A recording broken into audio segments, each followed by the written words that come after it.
What if I told you that your greatest threat isn't your enemy, but your closest friend? It sounds completely wrong.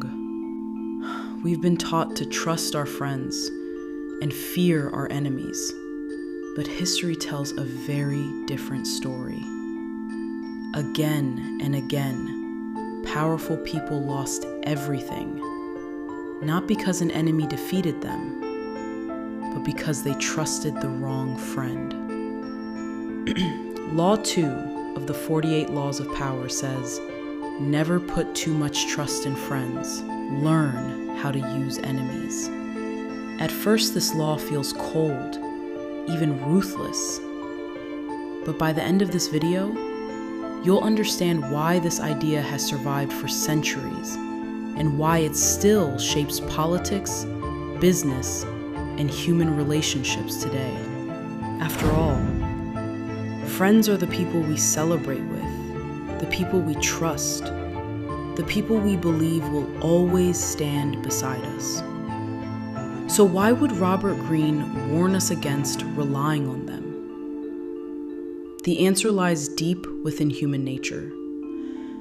Friendship often brings familiarity, and familiarity can quietly create expectations, jealousy, and disappointment. An enemy, on the other hand, has something to prove.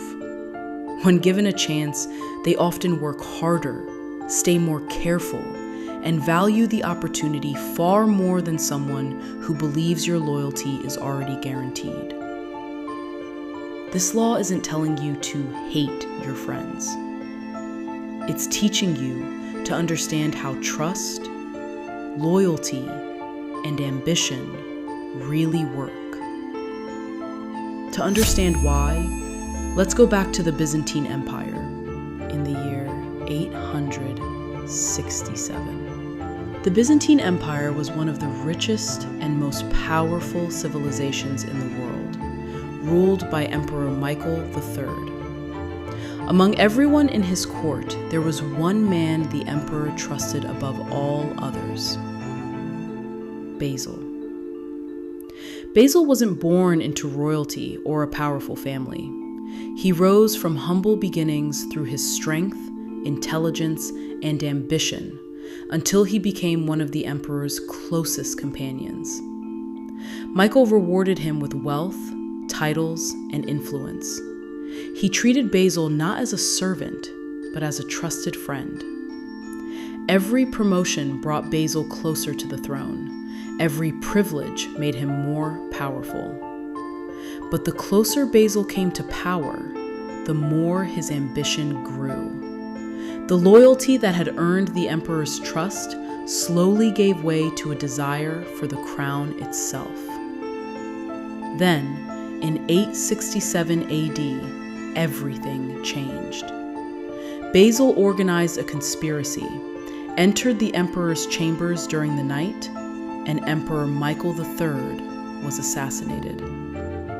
By sunrise, the trusted friend had become the new ruler of the Byzantine Empire. The emperor had feared enemies throughout his reign, but the greatest danger had been standing beside him all along. But was the problem really friendship? Not exactly. The real problem was something much deeper: human nature. Friends often celebrate your success until your success begins to remind them of what they haven't achieved themselves. The closer someone is to you, the more comparisons naturally begin. Expectations grow, entitlement grows, and sometimes jealousy quietly grows with them. An enemy, on the other hand, starts from a completely different position. They know they aren't trusted, which means if they are given an opportunity, they often work harder to prove their value. Robert Greene isn't saying that every friend will betray you, and he certainly isn't saying every enemy should be trusted. His point is much more practical. Never judge loyalty based only on the relationship someone has with you. Judge people by their character, their actions, and what truly motivates them. Power isn't about controlling others. It's about understanding them. If you found this lesson valuable, leave a like and subscribe to Silent Strength. We're exploring all 48 laws of power, one law at a time. And if you're ready, I'll see you in Law 3.